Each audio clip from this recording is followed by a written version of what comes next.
Thanks for joining us on Shannons Club TV, where we look back on the most significant cars from Australian roads and racetracks. You'll find a huge range of motoring content on the Shannons Club website, along with the full road and race histories by Mark Oastler and me. And in today's episode, we visit the proud owner of one of Australia's most impressive collections of Holden Geminis. And we get a market update from the Shannons auctions team.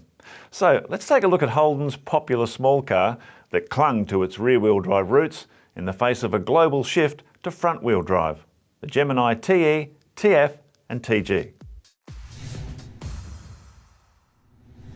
Holden's sales success with the rear-wheel drive Gemini now looks almost miraculous. In 1975, when it was introduced, the world's automotive manufacturers had already begun the conclusive and permanent transition to front-wheel drive. But the Gemini stuck with the old way for a decade and 6 models. Apart from facelifts and radial tune suspension from 1977, the Gemini barely changed. The single overhead cam engine's capacity remained stubbornly at 1.6 litres. Familiarity may have bred buyer contempt. As for the front-wheel drive RB, there was simply no taste for it. Perhaps the phrase rear-wheel drive had almost become a Gemini sub-brand. The TE arrived in October 1979, just months before Ford Australia began building its version of the front-drive Mazda 323, namely the Ford Laser. Mark, did the Gemini's racing glory days finish with the 1970s? Not quite. The TE model still had some unfinished business to do at Bathurst in the early 1980s, not only in the 1600cc class, but also the 2-litre division with the hotter and faster Isuzu twin-cam model, which I'll get to a bit later on.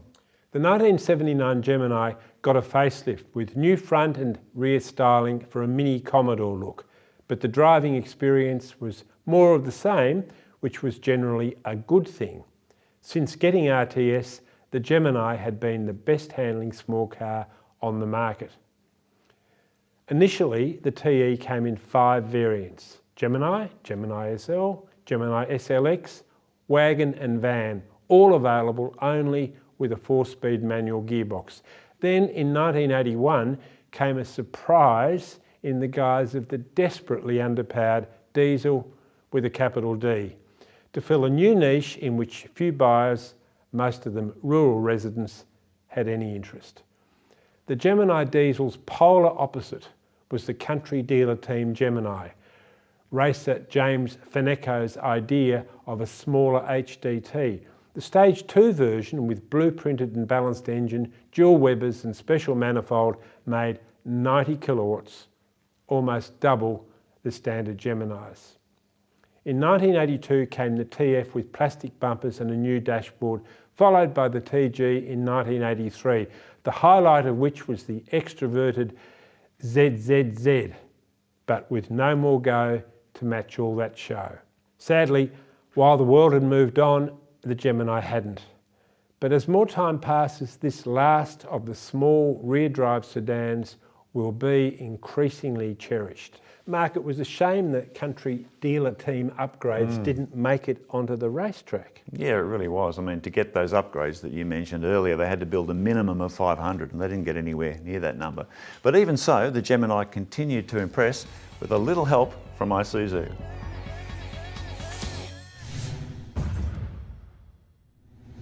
For Aussie touring car teams, Holden's dropping of the coupe model from the local TE Gemini range prompted a shift away from the Holden badge to that of the Japanese Isuzu brand, which was then partly owned by General Motors.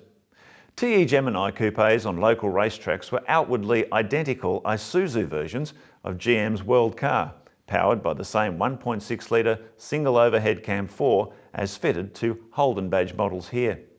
After the first generation TC and TD Geminis made a clean sweep of the new 1600cc class at Bathurst in 1979, it was no surprise to see that dominance continue in 1980, when Terry Finnegan and Peter Dane powered home to another convincing victory in their Isuzu Gemini Coupe.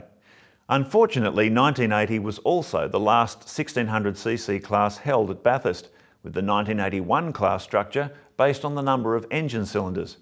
Although seriously outgunned, the Isuzu Gemini Coupe, shared by Jim Fanico and Alan Goff, finished a fighting third in the 4 to 5 cylinder division and first 1600cc car home. But the 1.6 litre Gemini's glory days on the mountain were behind it.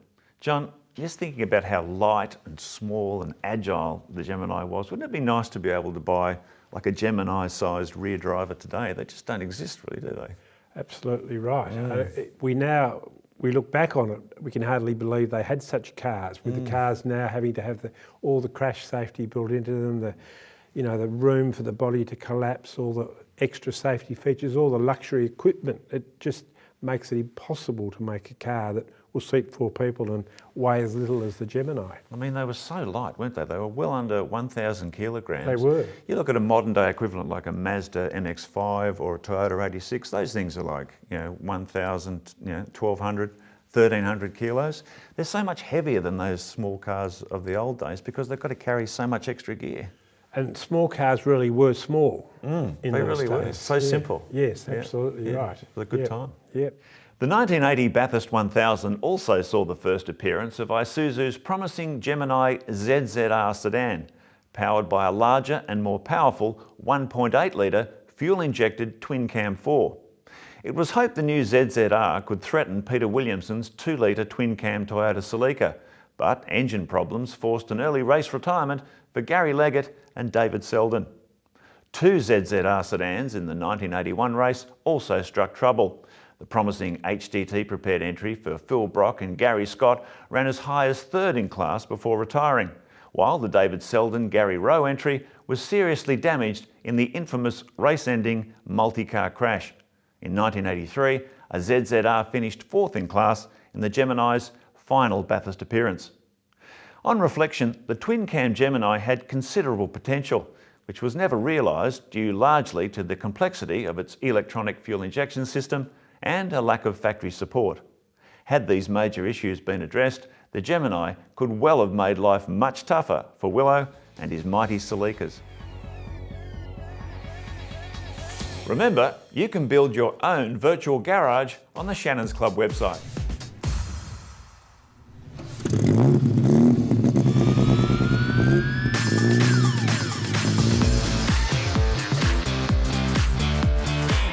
Hi, my name's Murray. Today we've got my collection of Geminis.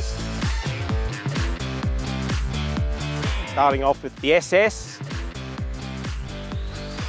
the S1, Triple Z Gemini. I've got a modified one and a stock standard one. And also I've got a gypsy panel van that's very rare to find.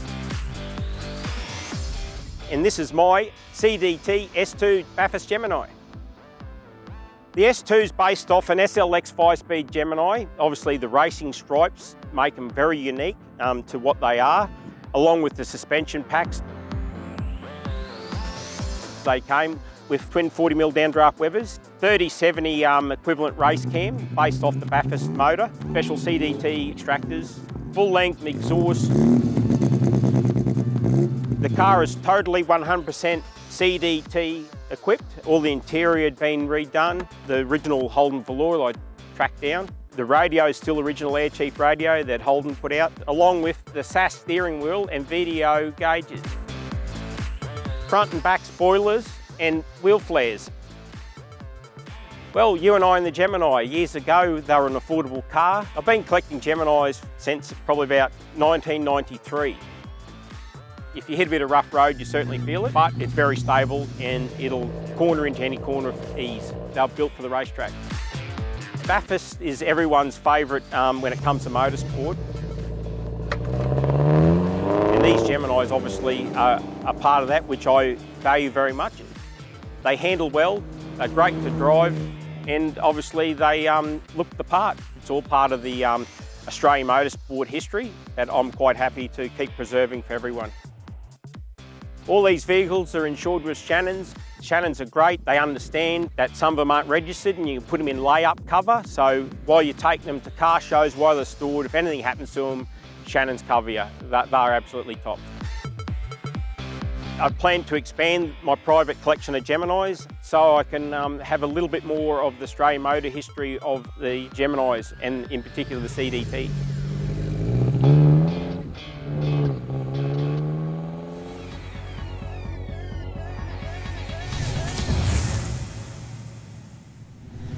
Shannons National Auctions Manager Chris Borrabon joins us to bring us right up to speed on the Gemini TE, TF and TG. Welcome to the show, mate. Welcome, Chris. Now, the Gemini, that was a rear-wheel drive car in a world of front-wheel drive cars, and I'm reckoning that probably does help its value now. It's unusual, isn't it? Yeah. Quite unusual. I mean, we don't see too many these days on the road. You know, that's. I mean, that shape really was much in a sedan. Yeah, well, they dropped the coupe body locally. So when we went to this new front, which looked very Commodore-like, I must admit. It was, wasn't it? It was a mini version of a Commodore. Yeah, it really looked like it, and made it very popular. The top model even got the same style of alloy wheels. That's right, yeah.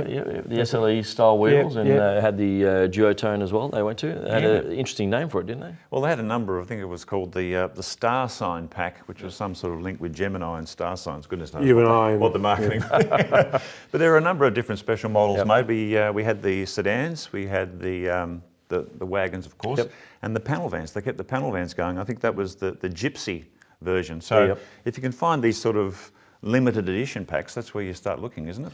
It probably is, and a good original car. And again, a lot of these cars, you know, had a tendency to be modified as well. And thrashed. Yep. So I think the survival rate's quite low today. So it's trying to find that original car in original trim. There have been racing series, I think, in Queensland. In Queensland, that's right, nice quite popular in the racing series in the last few years. Would have accounted for quite a few Geminis, wouldn't it, over the years? Yes. And there was another special called the ZZZ, which was an unusual name. Quite often in comics, they link Zs with someone sleeping. And there were the inevitable cruel gags about this car because even though it looked fantastic with spoilers and splitters and all sorts of aero kits on it, it was basically a stock Gemini under. But even so, that would make it still more collectible than just a bread and butter model, wouldn't it? I think because there was a low number produced in that, absolutely. You know, it's trying to find that unmolested example that is still in good condition today. The Gemini that did have the more go to go with the more show was the country dealer team. That's right. Gemini. Of course. They're an interesting car. I mean, James Fanico set up this workshop, you know, mirroring what Brock was doing at HDT with personally modified versions of a Gemini. So these are effectively like an HDT Gemini, if you want to look at it that way. But he certainly got Brocky offside at the start of that, but that was another story. They didn't build many, only about 200 or 300. They're very rare, aren't they? Rare, and today we don't see them. We've probably had a call in the last few years about one for sale. So yeah, really hard to find. And I think if you can find it, again, you know, the right example that's been maintained correctly and kept in the right condition, probably something to look forward to. So would that be considered the most valuable Gemini for a collector, a CDT? I'd say it'd probably have to be towards the top of the pecking order. Yeah, absolutely. Because I think they were pretty sought after at the time, and they were hard to get because the numbers, numbers were so small. Yeah, of course. Well, thanks for joining us, mate. Thanks, guys. And remember, you can keep up to date with all the latest Shannons Auctions news on the Shannons Club website. If you'd like your own competition image of the Gemini TE TF TG, visit the huge motorsport archive at autopix.com.au. John, it's interesting reflecting on the Gemini, the TE TF TG, the last of the rear drivers. Even though that might have been becoming outdated at the time, when they finally went to front-wheel drive with the RB, that wasn't a sales success. No, as I say, I think rear-wheel drive was almost a Gemini sub-brand. And when they did go to a front-wheel drive car, they made a sedan, not a hatchback, just when the market was moving towards hatchback. So they missed out every which way. It was interesting because this was the tie-up with General Motors and Isuzu. And then along came the Barina after the Gemini, which was a tie-up with Suzuki. And I think probably GM did a better job with that. Well, the J car, the front-wheel drive Chimera, was really the Gemini replacement. But then they slotted in underneath that the Barina. And if you could have your choice between a Chimera and a Barina, you would choose the Barina. It was a much better car. Yeah, it was an interesting time, wasn't it? Because they made that shift from rear-wheel drive and they went off into this front-wheel drive world. And with the Chimera and with the Barina, you know, it was little, too late with the front-wheel drive Gemini. Yeah, interesting time. Indeed. We hope you've enjoyed reflecting on the Gemini TE TF TG, and we hope you can join us next time for Shannons Club TV. Bye for now.